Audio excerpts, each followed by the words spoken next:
Bendiciones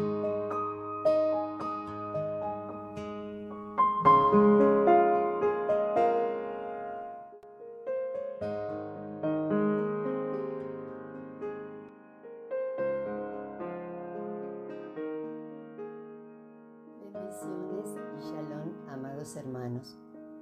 Parashá 2, Noah, significado Noé, fecha 19 hasta el 25 de octubre del 2025. Lectura, Bereshit, Génesis, capítulo 6, versículo 9, hasta el capítulo 11, versículo 32. Haftará, porción de los profetas en el Tanaj. Isaías, capítulo 54, verso 1, hasta el capítulo 55, versículo 5. Brit Hadashah, Nuevo Testamento. Primera de Pedro, capítulo 3, versículo 18 al 22, y Mateo, capítulo 24, versículo 36 al 44. Resumen.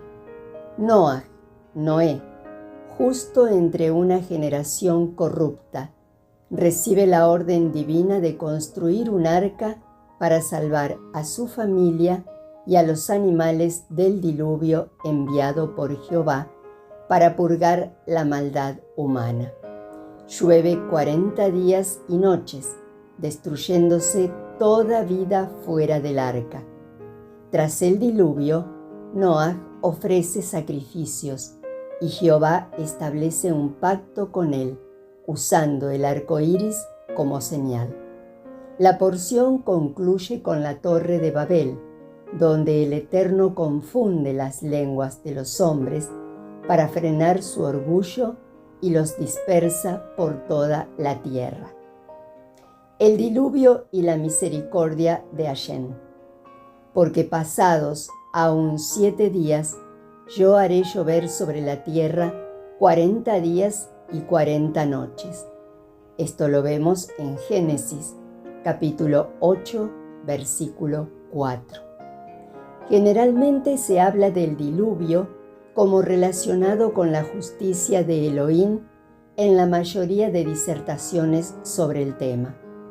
Esto es adecuado debido a que el diluvio es uno de los temas más relacionados con la justicia. Al fin y al cabo, fue uno de los juicios más severos de Dios sobre la humanidad perdida que lo merecía.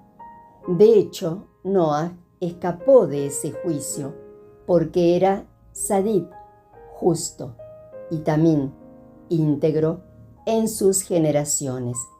Génesis capítulo 6, versículo 9.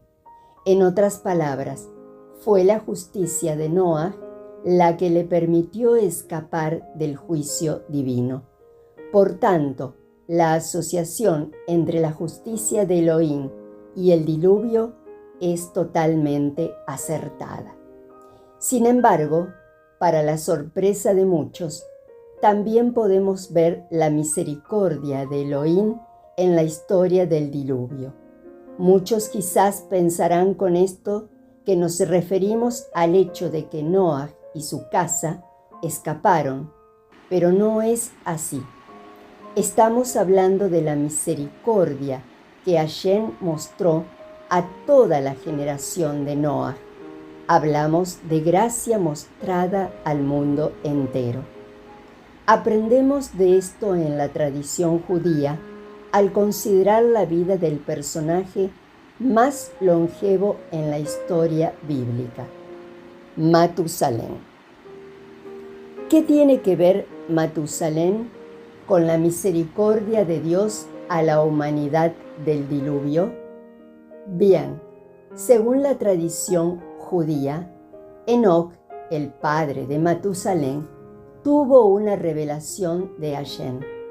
Él juzgaría al mundo entero por su maldad, al morir su hijo primogénito, esto es, Matusalén.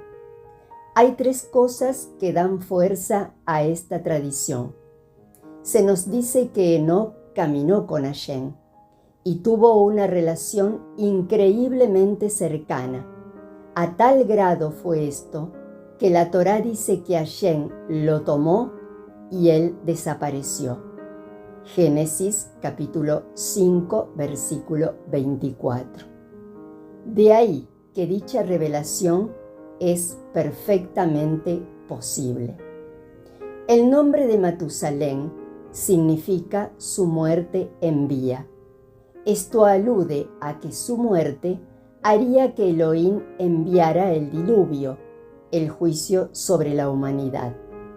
Si contamos los años de Matusalén, veremos que murió exactamente en el año en que vino el diluvio. El diluvio vino en el año 600 de la vida de Noé. Génesis capítulo 7, versículo 6. Matusalén engendró a su hijo Lamed cuando tenía 187 años. Génesis capítulo 5, versículo 25. Lamed engendró a Noé cuando tenía 182 años. Génesis capítulo 5, versículo 28.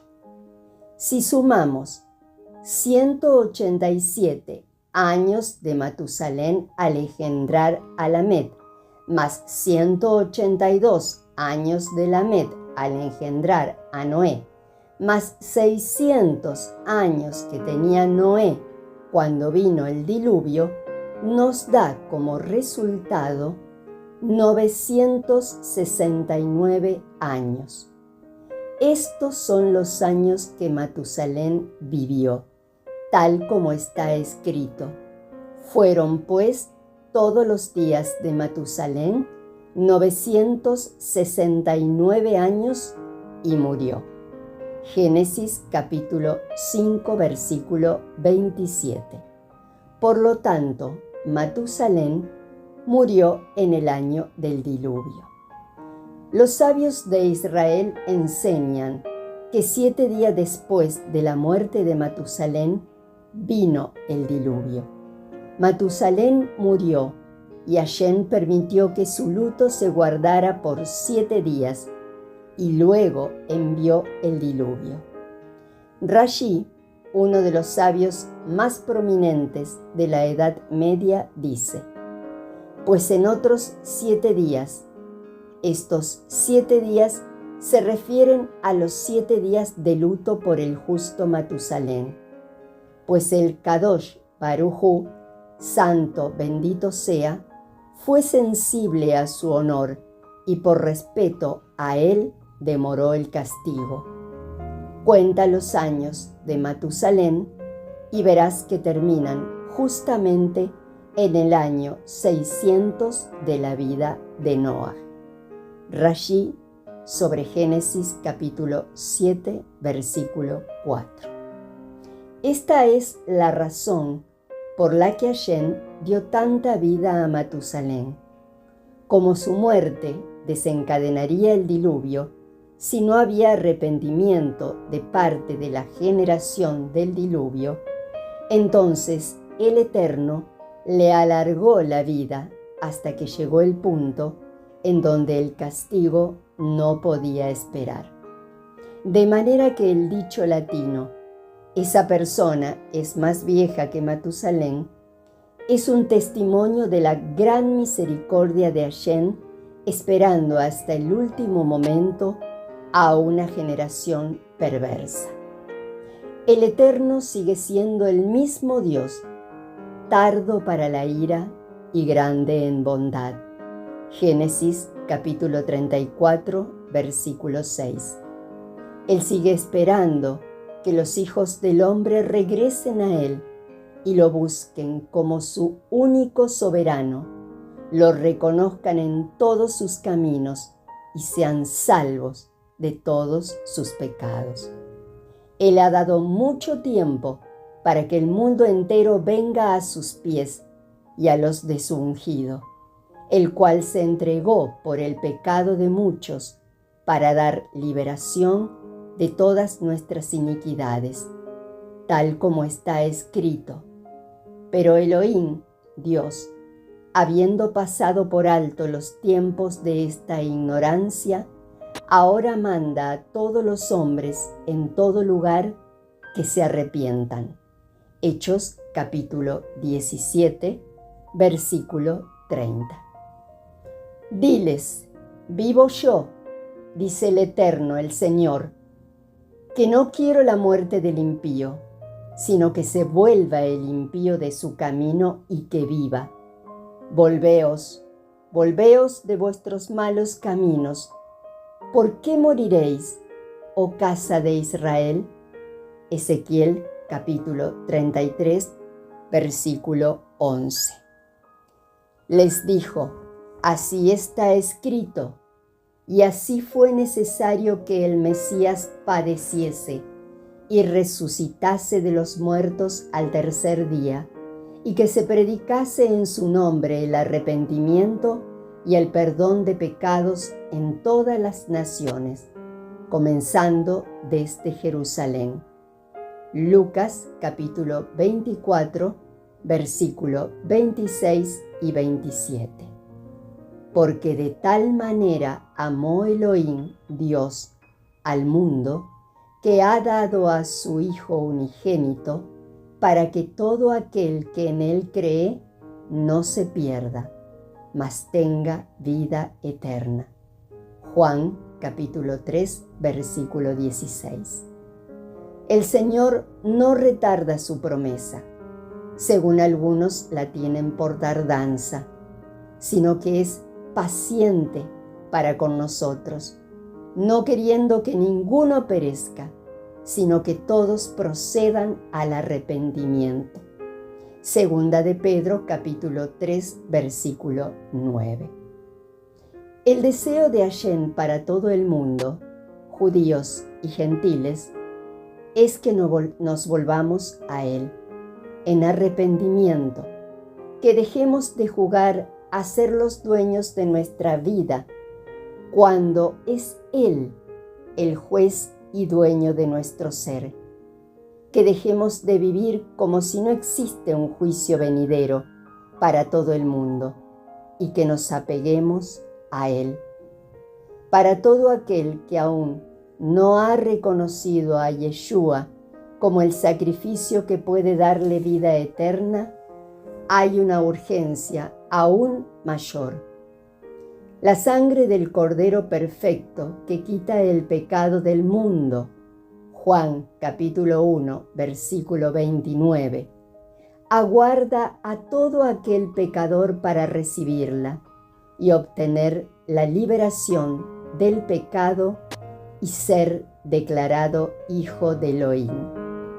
Si aún no lo haces, ¿qué esperas? Retírate un tiempo y pide a Hashem que en virtud de la sangre de su ungido te dé el regalo de la vida eterna. Que si confesares con tu boca que Yeshua es el Señor y creyeres en tu corazón que Dios le levantó de los muertos, serás salvo. Romanos capítulo 10, versículo 9. Para los que somos discípulos del Maestro y hemos experimentado el nuevo nacimiento por el Espíritu del Eterno, también el arrepentimiento es una constante. Debemos de recordar que nada menos que la perfección es la meta final. Llegar a la estatura del varón perfecto es la meta final. Si bien es cierto, esto no se alcanzará hasta la resurrección en un sentido absoluto, debemos de ir perfeccionando por medio de la palabra de Hashem y su Espíritu, tal como está escrito. Estando persuadido de esto, el que comenzó en vosotros la buena obra, la irá perfeccionando hasta el día de Yeshua el Mesías. Filipenses capítulo 1, versículo 6, versión textual. ¿Estamos siendo perfeccionados día a día? ¿Somos ahora mejores que hace un mes o un año? Es tiempo de saber que los hijos de Elohim debemos de perseverar en la santidad y volvernos a Él para llevar su reino como nunca antes. La creación aguarda la manifestación del reino de Dios en su máximo esplendor. Que aquel que nos guarda de todo mal nos haga volver a Él para que ningún juicio caiga sobre nuestras vidas por desobediencia. Shalom, buena y próspera semana, hermanos. Hasta el siguiente encuentro, Dios mediante. La gracia del Señor Jesucristo, el amor de Dios y la comunión del Espíritu Santo sean con todos vosotros. Amén.